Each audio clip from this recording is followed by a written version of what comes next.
What is Falco doing after the event of Cyberpunk Edgerunners? In a bonnet. So as usual, we'll start with their backstory. Falco is from Texas. In Cyberpunk, it is a free state of Texas. You see, out in Texas, his family owned a farm, a really big one. And his favorite thing to do by far was to take the tractors and race them across the land. When he got old enough to drive, he got a car. And as you can assume, he entered races. He eventually entered the pro racing scene. That's right, pro. You see, Falco was thinking worldwide. And he was nice. He would win 12 races, which for a newcomer is unheard of. And then one day a bug got in his ear. Someone told him if he wanted to do a real race, a real challenge, he would go where the best go. And that, of course, was Night City.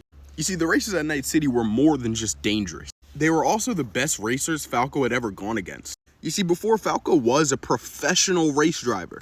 But as soon as he got to Night City, he was no longer winning every race. He had finally found some competition.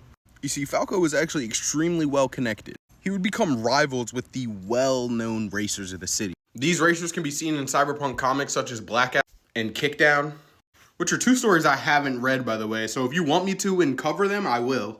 But one day, Falco needed some more money, because Night City is expensive and they just weren't paying enough for winning these races, especially when you're not winning every one. Then one day, a racer by the name of Rear View contacted him, which is ironic because in-game there's like no rear view mirrors in any of the cars. But Rear View hits up Falco and she's like, you know what, I got a job for you.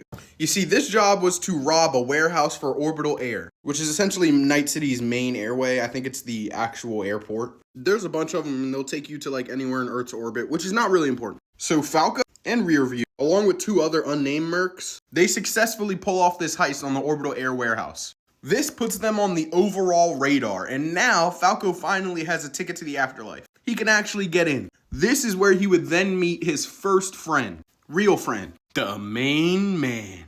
You see, at this point, Falco had fallen in love with the whole merc thing. He just loved being a driver for the people of the afterlife. You see, because Falco's not actually a merc himself, if you haven't picked up on that so far. He is the driver, a well-known and very good one at that. So, Maine, like you guys saw, would occasionally pick him up when they needed something. Something like getting away fast. Falco had liked this so much that he all pretty much but gave up racing. The only times he would compete in a race is to be a special guest. And then the events of Edgerunners happened. And Falco, believe it or not, isn't a main member of Maine's crew. He's really just a driver that they hired a lot. Now, to be fair, they weren't going to hire any other driver. But there were also many times where they really didn't need Falco, so he wasn't a part of every mission.